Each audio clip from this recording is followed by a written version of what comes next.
Hello everyone and welcome back to our channel JK alerts.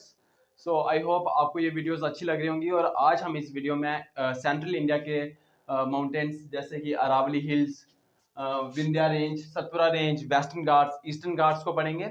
और start करते हैं video को। तो सबसे पहले अरावली हिल के बारे में बात करते हैं। जैसे कि मैंने आपको फोल्ड माउंटेन्स के बारे में जब आपको मैं बता रहा था तो मैंने आपको बताया था कि जो अरावली रेंज है वो ओल्डेस्ट फोल्ड माउंटेन्स है। तो सबसे पहली बात ही अरावली हिल के बारे में ये इंपॉर्टेंट है कि ये ओल्डेस्ट फोल्ड माउंटेन्स है। तो ऐसा सिंपल क्वेश्चन पूछा जा सकता है कि which one of the following is the oldest fold mountains, तो जिसमें से अरावली आपका आंसर होगा। और मैंने कहा था कि रशिया में एक उराल माउंटेन्स है, वो भी बेसिकली ओल्ड फोल्ड माउंटेन्स में आते हैं, ये रशिया में है। अगर मैं अरावली रेंज की बात करूं तो ये 800 किलोमीटर है, 800 किलोमीटर है। और ये स्टार्ट कहां से होते हैं? दिल्ली से स्टार्ट होते हैं। दिल्ली से फिर जो हरियाणा का साउथ वाला पार्ट है जैसे फरीदाबाद वगैरह, वहां से फिर राजस्थान कवर करके एंड देन गुजरात तक ये जाते हैं। तो दिल्ली से ये स्टार्ट होते हैं और गुजरात तक ये जाते हैं। अगर मैं इनके एवरेज हाइट की बात करूं, ये इतने ज्यादा कोई बड़े पहाड़ नहीं है, ये छोटी छोटी हिल्स हैं बेसिकली। तो इनकी जो हाइट है, एवरेज हाइट 400 से 600 मीटर है। जैसे कि मैंने आपको बताया था हिल के बारे में कि हिल जो होती है बेसिकली उनकी जो एवरेज हाइट होती है वो 300 से 900 के मीटर के जो है वो रेंज में लाई करती है। तो इनकी जो एवरेज हाइट है वो 400 से 600 मीटर है। तो इंपॉर्टेंट क्वेश्चन ये पूछा जा सकता है आपसे कि इस अरावली हिल की जो सबसे हाईएस्ट पीक है वो कौन सी है? तो वो है हमारी गुरु शिखर। गुरु शिखर जो है इस अरावली रेंज की हाईएस्ट पीक है, जिसकी जो टोटल हाइट है वो 1722 मीटर है। और ये माउंट आबू में, आपको पता होगा माउंट आबू एक हिल स्टेशन है राजस्थान में। और माउंट आबू की खास बात यह है कि माउंट आबू में एक टेम्पल है वो जो कि बहुत ज्यादा फेमस है, हर बार क्वेश्चन में एग्जाम में पूछा जाता है। और उस टेम्पल का नाम है दिलवारा टेम्पल। तो दिलवारा टेम्पल कहाँ पे है? दिलवारा टेम्पल जो है हमारा वो है माउंट आबू में, राजस्थान में। तो ये कुछ इंपॉर्टेंट पॉइंट्स हैं अरावली हिल्स के बारे में। तो ये सिंपल सा क्वेश्चन पूछा जा सकता है आपको कि गुरु शिखर कहाँ पे? तो गुरु शिखर माउंट आबू में। और ये क्वेश्चन पूछा जा सकता है कि अरावली रेंज का जो हाईएस्ट पॉइंट है, हाईएस्ट जो माउंटेन है उसका नाम क्या है? तो उसका गुरु शिखर है। हाइट आपको नहीं पूछेंगे। ये पूछा जा सकता है कि कौन कौन से स्टेट में जो है अरावली हिल स्प्रेड करती है? तो ऑफकोर्स दिल्ली में है, दिल्ली से फिर हमारा हरियाणा, साउथर्न हरियाणा, फिर राजस्थान एंड देन गुजरात। तो ये इंपॉर्टेंट पॉइंट्स हैं अरावली हिल के बारे में। अगर मैं विंध्या रेंज और सतपुरा रेंज के बारे में बात करूं तो जैसे कि मैंने आपको रिवर वाली वीडियो में बताया था कि जो हमारा सेंट्रल इंडिया है, जैसे कि मैं छोटा सा यहाँ पे बना देता हूँ, ये हमारा गुजरात है और गुजरात से इधर हमारा महाराष्ट्र आता है, ये महाराष्ट्र है, ये हमारा मध्य प्रदेश है, ऊपर हमारा इस तरफ राजस्थान है, ये हमारा यूपी है, यूपी के बाद बिहार आता है, बिहार के नीचे झारखंड है और ये छत्तीसगढ़ है। इस तरह का एरिया मैंने आपको बताया था। और मैंने आपको बताया था कि विंध्या रेंज और सतपुरा रेंज, ये जो दोनों रेंजेस हैं ये कौन से माउंटेन्स हैं? ये ब्लॉक माउंटेन्स हैं, ये ब्लॉक माउंटेन्स है। तो ये सिंपल क्वेश्चन आपको ये पूछा जा सकता है एग्जाम में कि which one of the following is an example of block mountains. तो इंडिया में तो सिर्फ विंध्या रेंज और सतपुरा रेंज है। और मैंने आपको बताया था कि जो ब्लॉक माउंटेन्स होते हैं, जब भी ब्लॉक माउंटेन्स बनते हैं तो रिफ्ट वैली बनती है, और रिफ्ट वैली में आपको पता है रिवर्स फ्लो करती हैं। तो मैंने आपको बताया था कि between Satpura and Vindhya range Narmada reverse flow, Narmada river जो है वो इन दोनों के बीच में फ्लो करती है। तो सतपुरा के नीचे फिर मैंने आपको कहा था कि तापी रिवर फ्लो करती है। अब विंध्या रेंज के बारे में बात करते हैं। तो सबसे पहले अगर मैं विंध्या रेंज की बात करूं तो ये ऊपर आती है और जो सतपुरा रेंज है वो विंध्या रेंज के नीचे है। अब मैं बात करूं कि कहां से लेकर विंध्या रेंज कहां तक जाती है, तो सबसे पहले मैं बात करूं तो ये गुजरात से स्टार्ट होती है। विंध्या रेंज यहाँ गुजरात से स्टार्ट होती है और ये बिहार तक जाती है, और ये बिहार तक जाती है। अब मैं आपको बता दूं, अगर मैं आपको बता दूं कि सिर्फ ये गुजरात से बिहार तक नहीं जाती, बीच में जितनी भी स्टेट्स होती हैं वो भी कवर करती हैं। जैसे मैं आपको बता दूं गुजरात से स्टार्ट होती है, गुजरात से फिर ये हमारा थोड़ा सा मध्य प्रदेश से आपको पता है ये थोड़ा सा राजस्थान, थोड़ी से राजस्थान को भी छू के गुजरती है, ज्यादा तो नहीं है विंध्या रेंज राजस्थान में, बट कह सकते हैं कि छू के गुजरती है, मतलब थोड़ा सा पार्ट विंध्या रेंज का राजस्थान में है। राजस्थान के बाद मध्य प्रदेश में तो है ही, और आपको पता है मध्य प्रदेश की बाउंड्री जो है वो उत्तर प्रदेश के साथ शेयर होती है। तो उत्तर प्रदेश में भी कुछ हद तक विंध्या रेंज प्रेजेंट है। फिर उत्तर प्रदेश के बाद बात करूं तो बिहार में, बिहार के नीचे आपको पता है झारखंड है, और थोड़ी सी विंध्या रेंज झारखंड में भी और थोड़ी सी छत्तीसगढ़ में भी है। तो ये जो कुछ स्टेट्स हैं जहां पे विंध्या रेंज है बेसिकली। अब मैं इनके एवरेज हाइट की बात करूं तो इनकी एवरेज हाइट जो है वो 300 से 600 मीटर के बीच में लाई करती है इन पहाड़ों की। तो इसलिए ये इतने ज्यादा मतलब इनकी हाइट इतनी जो सेंट्रल इंडिया के पहाड़ है उनकी हाइट जो है वो इतनी ज्यादा नहीं है। बिल्कुल आप देख रहे होंगे अरावली रेंज की भी 400 से 600 के बीच में लाई करती है, विंध्या रेंज की भी 300 से 650 के बीच में लाई करती है। अब मैं अगर बात करूं विंध्या रेंज के बारे में तो इनका जो नाम है ना, कुछ कुछ जगहों पे कुछ कुछ स्टेट्स में विंध्या रेंज नहीं बोलते हैं, कुछ और बोलते हैं। जैसे बिहार में इनको कैमूर हिल्स कहा जाता है। तो कैमूर हिल्स कुछ भी नहीं है। कैमूर हिल्स बिहार में जो विंध्या रेंज है उसको कैमूर हिल कहा जाता है। बिहार की बात करूं, जैसे एक बरनेर हिल्स है, बरनेर हिल्स BARNER, बरनेर हिल्स भी कुछ भी नहीं है, ये विंध्या रेंज का ही नाम है। अब मैं विंध्या रेंज की सबसे हाईएस्ट पीक की बात करूं तो वो है सद्भावना शिखर। सद्भावना शिखर तो ये मध्य प्रदेश में, ये मध्य प्रदेश में, जिसको गुडविल पीक कहते हैं। तो ये कुछ इंपॉर्टेंट बातें हैं विंध्या रेंज के बारे में। अब मैं सतपुरा रेंज के बारे में बात करता हूं। जैसे सतपुरा, जैसे मैंने आपको बताया था, सत मीन 7, पुरा मीन सीरीज। तो ये 7 माउंटेन्स की सीरीज है और मैंने कहा था कि ये पैरेलल चलती है। विंध्या रेंज और सतपुरा रेंज पैरेलल चलती है, ऊपर विंध्या रेंज है और नीचे सतपुरा रेंज है। अगर मैं इनके स्टेट्स की बात करूं तो ये भी गुजरात से स्टार्ट होती है। गुजरात के बाद ये मध्य प्रदेश को मध्य प्रदेश, फिर ये थोड़ा सा यूपी में, और ये हमारा छत्तीसगढ़ से होके मतलब छत्तीसगढ़ तक ही जाती हैं ये सतपुरा रेंज। मतलब गुजरात से स्टार्ट होती है, मध्य प्रदेश थोड़ा सा ऊपर जाती हैं उत्तर प्रदेश वाली साइड, बट इतना कुछ खास नहीं, सिर्फ छू के निकलती हैं और छत्तीसगढ़ तक ये जाती हैं। बट इसके बारे में खास इंपॉर्टेंट बात ये है कि सतपुरा रेंज की जो डिफरेंट स्टेट्स में नाम है वो अलग अलग है। जैसे गुजरात में ये जो सतपुरा रेंज स्टार्ट होती है, वहां पे गुजरात में इनको राजपीपला हिल्स कहा जाता है। राजपीपला हिल्स कहा जाता है गुजरात में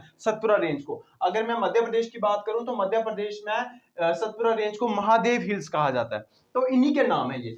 जैसे अगर मैं छत्तीसगढ़ में बात करूं तो छत्तीसगढ़ में सतपुरा रेंज को माइकाल रेंज कहा जाता है, MAIKAL, माइकाल रेंज कहा जाता है। तो ये कुछ इंपॉर्टेंट बातें हैं सतपुरा रेंज के बारे में। अगर मैं इसकी हाईएस्ट पीक की बात करूं, सतपुरा रेंज की हाईएस्ट पीक की बात करूं तो वो है धूपगढ़, और ये भी मध्य प्रदेश में है। तो ये कुछ इंपॉर्टेंट बातें हैं अरावली, विंध्या रेंज और सतपुरा रेंज के बारे में। अब हम वेस्टर्न घाट्स और ईस्टर्न घाट्स को देखेंगे।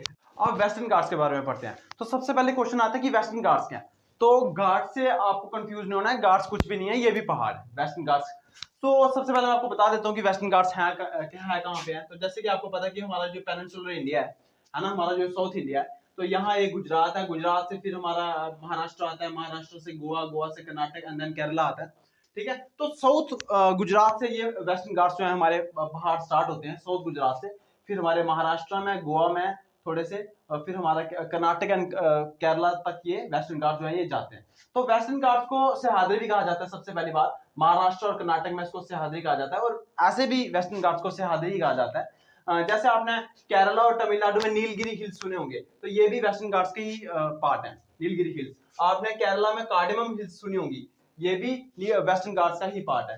केरला में आपने अन्नामलाई हिल्स सुनी होगी, ये भी वेस्टर्न घाट्स का ही पार्ट है। तो ये सारे के सारे वेस्टर्न घाट्स के ही पार्ट है। और वेस्टर्न घाट्स के बारे में खास बात ये है कि वेस्टर्न घाट्स भी ग्रेटर हिमालयस की तरह कॉन्टिन्यूज हैं, ये भी कॉन्टिन्यूज हैं, इनमें डिसकॉन्टिन्यूएशन नहीं है। बट अगर मैं ईस्टर्न घाट्स की बात करूं, ईस्टर्न घाट्स आपको पता होगा यहाँ से आंध्र प्रदेश से फिर हमारा ओडिशा एंड, ठीक है, इस तरह ये हमारा ईस्टर्न घाट्स है। और ईस्टर्न घाट्स जो है ये डाइसेक्टेड है। डाइसेक्टेड मतलब ये डिसकॉन्टिन्यूज है, कॉन्टिन्यूएशन नहीं है ईस्टर्न घाट्स में।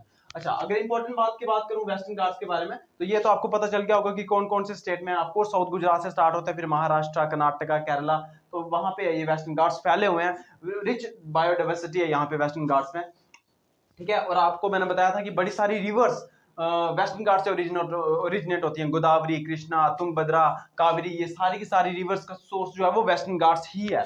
जैसे हमारा ग्रेटर हिमालयस वगैरह है, मैक्सिमम रिवर्स वहां से निकलती तो नहीं है वहां से, बेसिकली गॉर्ज बना के निकलती है। बट वेस्टर्न घाट्स की इंपॉर्टेंट खास बात यह है कि यहाँ से रिवर्स ओरिजिनेट होती हैं, गोदावरी, कृष्णा एक्सेट्रा वगैरह।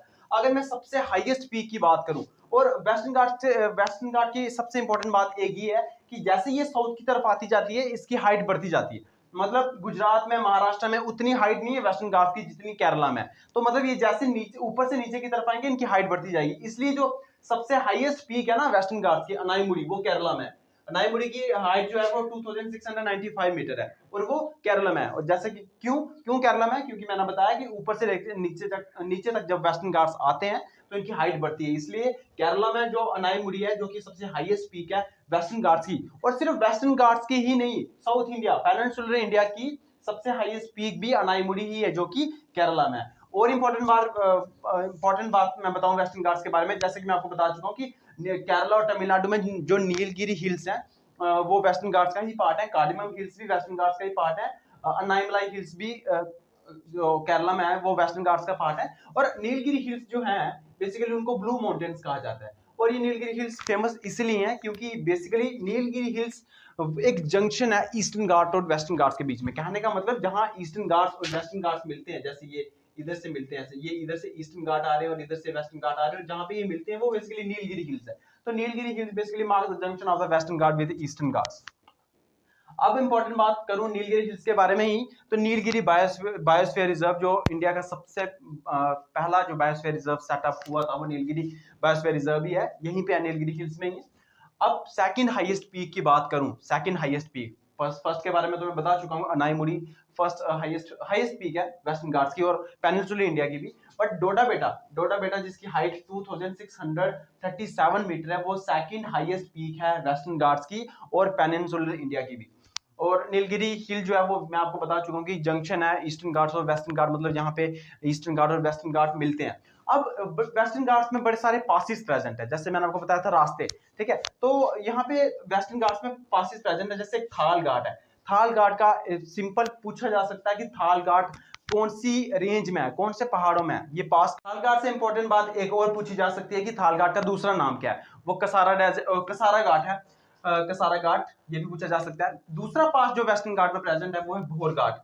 भोर घाट ये भी हमारे वेस्टर्न घाट में प्रेजेंट है। और ये पाल घाट जिसको पलक्कड़ घाट भी कहा जाता है ये भी वेस्टर्न घाट में प्रेजेंट है। अब थाल घाट बोर घाट की इंपॉर्टेंट बातें क्या है, मतलब थाल घाट क्यों इंपॉर्टेंट है, ये इसलिए इंपॉर्टेंट है क्योंकि मुंबई को नासिक के साथ ये कनेक्ट करता है थाल घाट। आपको पता है मुंबई और नासिक दोनों महाराष्ट्र के सिटीज हैं, तो मुंबई को नासिक के साथ कनेक्ट करता है थाल घाट। अगर बोर घाट की बात करूं तो मुंबई को पुणे के साथ कनेक्ट करता है। और अगर पाल घाट की बात करूं तो जो पाल घाट है जिसको हम पलक्कड़ घाट भी कहते हैं वो थोड़ा बहुत नीचे जाके है, मतलब केरला और तमिलनाडु के बॉर्डर में ऐसा कह सकते हैं। क्यों? क्योंकि पाल घाट जो है ना कोच्चि को कोयम्बटूर से जोड़ता है, और आपको पता है कोच्चि जो है वो केरला की सिटी है और कोयम्बटूर जो है वो तमिलनाडु की सिटी है। तो ये कुछ इंपॉर्टेंट बातें हैं वेस्टर्न घाट्स के बारे में। अब हम ईस्टर्न घाट्स के बारे में पढ़ेंगे। तो अब ईस्टर्न घाट्स के बारे में कुछ इंपॉर्टेंट बातें पढ़ लेते हैं। जैसे कि मैं आपको बता चुका हूँ कि ईस्टर्न घाट्स जो हैं, ठीक है, ईस्ट वाली साइड से, और यहाँ तमिलनाडु से स्टार्ट होते हैं और उड़ीसा तक जाते हैं। और वेस्टर्न घाट्स के अगर मैं साथ इनका कंपैरिजन करूं तो ईस्टर्न घाट जो है ये डिसकंटिन्यूअस चेन है, मतलब डाइसेक्टेड हिल्स है। यहाँ पे कहने का मतलब बिल्कुल कंटिन्यूअस नहीं है, कुछ जगह पे है कुछ जगह पे नहीं है, कुछ जगह पे प्लेन है कुछ जगह पे ये है। तो इस तरह से है ये ईस्टर्न घाट्स। सो इनके भी बड़े सारे नाम है, मतलब ये जो डाइसेक्टेड हिल्स बन जाती हैं, फिर आप देख पा रहे होंगे कुछ जगह पे है तो इनके जो नाम पड़ जाते हैं। जैसे आंध्र प्रदेश में नल्लामलाई एंड जो पालकोंडा हिल्स है वो ईस्टर्न घाट्स का ही पार्ट है। तो आपको सिंपल पूछा जा सकता है कि नल्लामलाई एंड पालकोंडा हिल्स कहाँ पे है, तो आंध्र प्रदेश में है, किसका पार्ट है, ईस्टर्न घाट का पार्ट है। जावारी एंड शावराय हिल्स कहाँ पे है, तमिलनाडु में, किसका पार्ट है, ईस्टर्न घाट्स का। इस तरह से पूछा जा सकता है। ये पूछा जा सकता है कि ईस्टर्न घाट कहाँ से स्टार्ट होते हैं, ऑफकोर्स ये हमारे उड़ीसा से स्टार्ट होते हैं, तमिलनाडु तक जाते हैं। अब इसके हाईएस्ट पीक की बात करूं, ईस्टर्न घाट के हाईएस्ट पीक की बात करूं तो ये मैक्सिमम क्वेश्चन लोग गलत करेंगे। इसकी हाईएस्ट पीक है अरमाकोंडा जो कि आंध्र प्रदेश में है, जैसे मैंने आपको बताया था कि वेस्टर्न घाट्स ऊपर से नीचे की तरफ बढ़ते हैं, ये नीचे से ऊपर की तरफ बढ़ते हैं ईस्टर्न घाट्स, ये खास बात है इनकी। और अरमाकोंडा जो कि आंध्र प्रदेश में है ये हाईएस्ट पीक है ईस्टर्न घाट्स की। बट अगर मैं ये पूछूं कि ईस्टर्न घाट्स बड़े हैं कि वेस्टर्न घाट्स बड़े हैं, तो ऑफ कोर्स आंसर है वेस्टर्न घाट्स की जो पहाड़ी है वो ज्यादा बड़ी है। बट अगर ईस्टर्न घाट की बात करूं तो ईस्टर्न घाट में जो सबसे हाईएस्ट पीक है वो अरमाकोंडा है। तो ये कुछ इंपॉर्टेंट बातें हैं ईस्टर्न घाट्स के बारे में। अब मैं आपको क्या बताना चाहता हूँ कि हमारी जो 9 स्टेट्स हैं, कोस्टल स्टेट्स, आपको पता होगा गुजरात, महाराष्ट्र, गोवा, कर्नाटक, केरल हमारा, तमिलनाडु, आंध्र प्रदेश, उड़ीसा, वेस्ट बंगाल, ये हमारी कोस्टल स्टेट्स हैं। तो ये जो कोस्ट होता है, इनके कोस्ट को क्या क्या कहा जाता है, कोस्ट का मतलब हो गया कि वो एरिया जो समुद्र के साथ टच होता है, ठीक है, उसको कोस्टल एरिया कहा जाता है। ऑफ कोर्स ये सारी की सारी कोस्टल स्टेट्स है, क्यों? क्योंकि सारी स्टेट्स का जो एरिया है वो समुद्र के साथ टच होता है। अब आपको पता होगा कि हमारा जो उड़ीसा है, यहाँ पे उड़ीसा, फिर यहाँ पे वेस्ट बंगाल है। तो उड़ीसा का जो कोस्ट उड़ीसा का जो कोस्ट है ना उसको उत्कल कोस्ट कहा जाता है। बड़ी इंपॉर्टेंट बात है, बहुत ज्यादा इंपॉर्टेंट बात है। और इससे रिलेटेड कभी कभी पूछा भी जा सकता है कि उत्कल दिवस कब मनाया जाता है, तो उत्कल दिवस मतलब उड़ीसा के बारे में बात कर रहे हैं, तो उड़ीसा के कोस्ट को उत्कल कोस्ट कहा जाता है।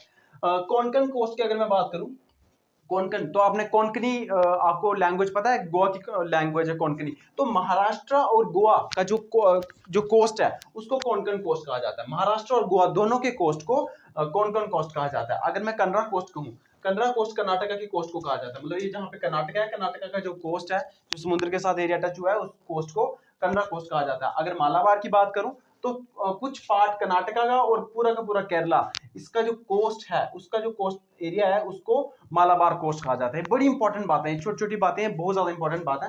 कोरोमंडल कोस्ट की बात करूं तो आपको पता है यहाँ पे तमिलनाडु और यहाँ पे आंध्र प्रदेश है। पूरा का पूरा तमिलनाडु और कुछ पार्ट आंध्र प्रदेश के जो कोस्ट वाला एरिया है, उसको कोरोमंडल कोस्ट कहा जाता है। और आपको पता होगा ये हमारा आंध्र प्रदेश है, पूरा आंध्र प्रदेश, और इसके ऊपर है उड़ीसा, और पूरा का पूरा आंध्र प्रदेश और कुछ पार्ट उड़ीसा का, उसके जो कोस्ट वाला एरिया है, उसको नॉर्दर्न सरकार कहा जाता है। और अगर मैं सिर्फ उड़ीसा के कोस्ट एरिया की बात करूं तो उसको उत्कल कोस्ट कहा जाता है। तो ये कुछ इंपॉर्टेंट बातें ईस्टर्न घाट और वेस्टर्न घाट्स के बारे में।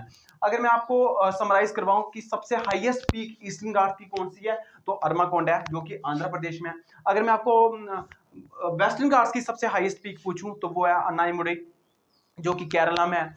अगर मैं सतपुरा रेंज की पूछूं आपको तो धूपगढ़ है। तो इस तरह से आपको सारी की सारी याद रखनी है। सो इस वीडियो में हमने सारा कवर कर लिया है। तो आप बताइए कि ये वीडियो कैसे लगी। सो इस वीडियो में इतना ही। Thank you.